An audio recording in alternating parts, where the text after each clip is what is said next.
नमस्कार दोस्तों, learning TET 2.0 में आपका स्वागत है। इम्पोर्टेंट बिंदु यानी इम्पोर्टेंट पॉइंट। इस वीडियो में हम देखेंगे कि जो संख्या पद्धति के कुछ ऐसे पॉइंट्स हैं जो कि एग्ज़ाम में बहुत हेल्प करते हैं। अगर आप उस जो पॉइंट्स को वन लाइनर डायरेक्ट उसको एग्ज़ाम में क्वेश्चन में एज ए क्वेश्चन लिखा जाता है और उसको ऑप्शन में पूछ लिया जाता है।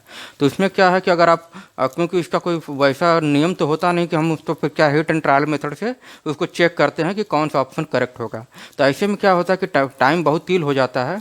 तो हम क्या करेंगे कि इसको हम एक बार देख लेंगे, उसको समझ लेंगे, और जब इसको समझ लेंगे तो हमको याद करने की ज़रूरत नहीं होती है, और एग्जाम में जैसे ही आएगा हम उसको क्रैक कर लेंगे और हमारा वो आंसर करेक्ट हो जाएगा। तो आज देखेंगे इंपॉर्टेंट पॉइंट को। जो पहला पॉइंट है क्या है संख्या पद्धति का, इसमें एक है अगर कोई संख्या n संख्याएं लगातार आती हैं तो उसमें से केवल एक संख्या ही जो है जो n से विभाज्य होगी। अब इसको समझना पहले ज़रूरी है। अगर ऐसा कुछ दिया है तो क्या इसका मतलब होता है।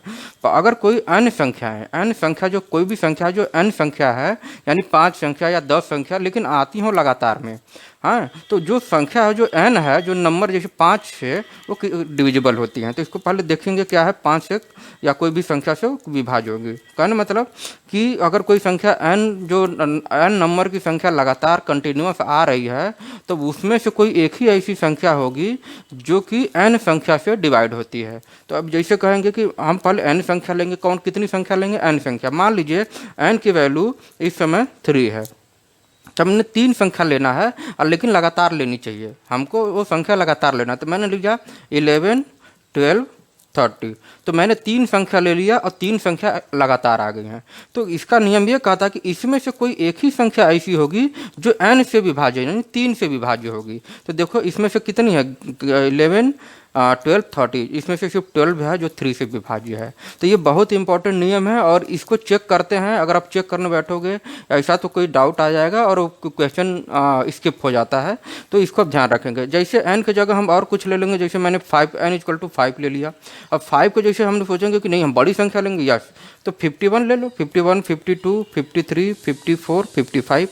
ठीक है, अब इसमें तो सब में 5 5 है, लेकिन हमने n की वैल्यू लिया तो इसमें देखा कोई n संख्या है यानी 5 संख्याएं लगातार आती हों, लगातार आ गई। इसमें से केवल एक ही संख्या होगी जो इसमें से केवल एक ही ऐसी संख्या होगी जो n यानी 5 से विभाज्य होगी। अब देखो इसमें से आप ये भी नहीं है, ये भी नहीं, ये भी, सिर्फ यही है जो 5 से विभाज्य होगी।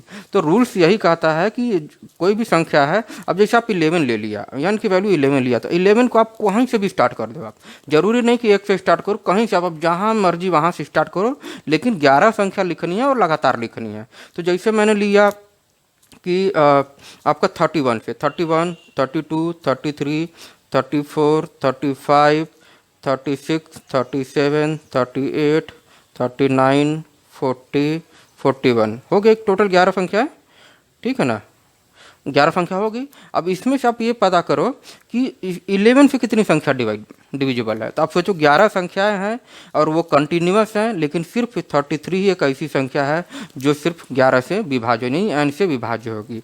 ठीक है, तो ऐसे भी और भी एग्जाम्पल है, एक बार देख लेते हैं कि और भी एग्जाम्पल कैसे कैसे हैं। ठीक है, एक दो एग्जाम्पल छोटे मोटे और भी देख लेते हैं कि ये जो रूल्स है आप कोई भी 50 तक भी ले लो। 50 जैसे n की वैल्यू आपने 50 लिया, ठीक है, अब 50 लिखना शुरू करो, आप जो मर्जी हो। हमने लिखा 500 से लिखना शुरू करोगे। अब 50 अंक तक लेना है तो आपको पता है कि 500 से लिखते जाएंगे तो जो 50वीं जो संख्या हो जाएगी 549 होगी। ठीक है, अब 549 होगी, इसके पहले कोई भी एक ऐसी संख्या नहीं है जो कि 50 से डिवाइड हो जाए। तो पहले ही से फिर 500 ही डिवाइड होगा। तो फिर 501 लिखोगे, 502 लिखोगे, ऐसे लिखते जाओगे तो 49 हो जाएगी आपकी लास्ट संख्या। ठीक है, तो ऐसे कंटिन्यूस लिखोगे तो 49 लास्ट संख्या होगी। 50 संख्या है, 50 लिख दिया, लेकिन इसमें से केवल एक ही संख्या होगी जो n यानी 50 से डिविजिबल होगी, तो वही संख्या। मान लीजिए 85 संख्या लेना है, मान लीजिए हमने 50 लिया है, ठीक है, तो 50 लिया है और लेकिन हमने स्टार्ट कर दिया 501 से।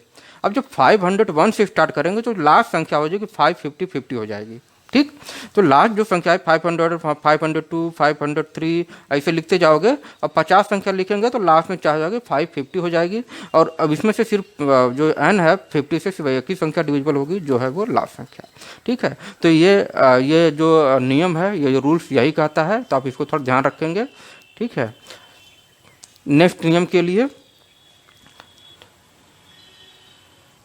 मिलते हैं अगले वीडियो में, तब तक के लिए जय हिंद।